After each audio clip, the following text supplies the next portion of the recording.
Salut Jeune Pousse, c'est Tom le jardinier. Tailler, planter, soigner, dans le jardin endormi, pas question de se reposer pour les jardiniers. C'est le bon moment pour préparer déjà le printemps et l'été prochain.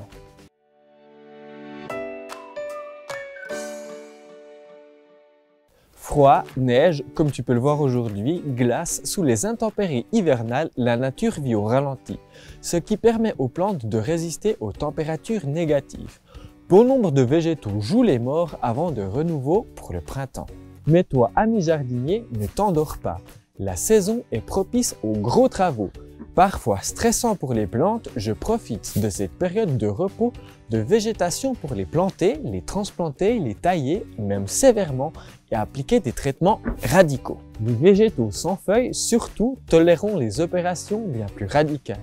Bien entendu, tu peux opérer uniquement en dehors des périodes de gros gel. Fertilise sans trop te fatiguer. Étale une bonne couche de compost bien décomposé au pied des arbres, des arbustes et des massifs de vivaces. Les vers de terre se chargeront du reste. Ils ont tout l'hiver pour emmener ces nutriments au niveau des racines grâce à leurs allées et venues en surface et en profondeur. En revanche, méfie-toi de la neige et de la glace qui couvrent les arbustes à feuilles persistantes. Le contact avec le froid prolongé risque de brûler les limbes même si les espèces concernées résistent très bien aux températures basses. Première chose à faire, c'est huiler tes fruitiers. Dans les replis de l'écorce, les œufs des larves de parasites, les spores des champignons passent l'hiver à l'abri des intempéries. Pour les éliminer, pulvérise sur les troncs et les branches un traitement d'hiver à base d'huile de colza. Insiste bien dans les creux. Opère un jour sans vent. Ce traitement huileux à base d'huile étouffe littéralement les larves et les œufs et empêche les spores d'évoluer. Ainsi, tu éviteras les attaques précoces sur tes arbres fruitiers. Ce sont souvent les plus dommageables.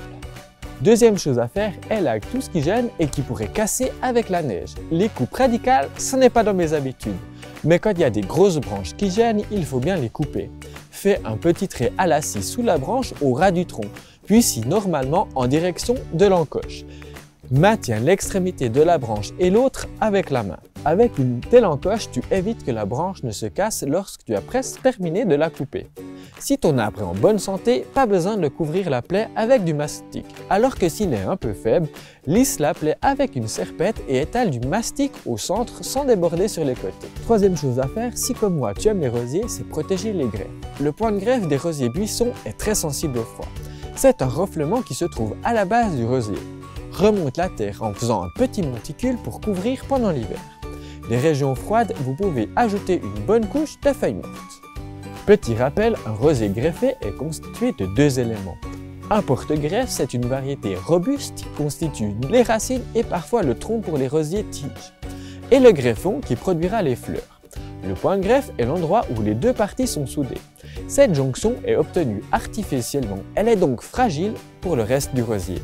C'est un peu son talon d'Achille. Quatrième chose, plante, plante, plante et plante encore. Tu peux encore planter tous les végétaux vendus à racines nues. Certaines jardineries font même des rabais en cette période où elles sont peu fréquentées. C'est la bonne période pour planter un verger ou le compléter si tu as des arbres qui sont morts ou malades. Les groseilliers, les cassissiers, les arbustes à petits fruits comme les baies de goji peuvent être aussi plantés à cette époque. Je récapitule ce que tu peux faire encore maintenant et tout l'hiver au jardin et au potager. La première chose à faire, c'est d'huiler tes fruitiers. Comme ça, tu auras de belles récoltes l'année prochaine. La deuxième chose, c'est faire des grosses tailles. Protège tes greffes et des rosiers en troisième. Et une dernière chose à faire, c'est planter, planter, planter, planter, planter et encore planter. Voilà, tu sais tout ce qu'il te reste à faire cet hiver. Si tu as des questions, n'hésite pas à me les poser en commentaire. Encore une petite chose que tu peux faire, toi qui as regardé ma vidéo jusqu'à la fin, c'est de ne pas laisser tes carreaux de potager à nu avec l'hiver. Couvre-les d'un lit douillet de feuilles mortes, cela les protégera des gros gels et tes vers de terre s'en occuperont en les décomposant. Voilà, si tu as aimé ma vidéo, mets un pouce vert. Pour être informé de ma prochaine vidéo, abonne-toi à ma chaîne et active la petite cloche. Il ne me reste plus qu'à te dire bon jardinage, on se retrouve la semaine prochaine au chaud, on fera une couronne de l'Avent. Ciao jeune pousse.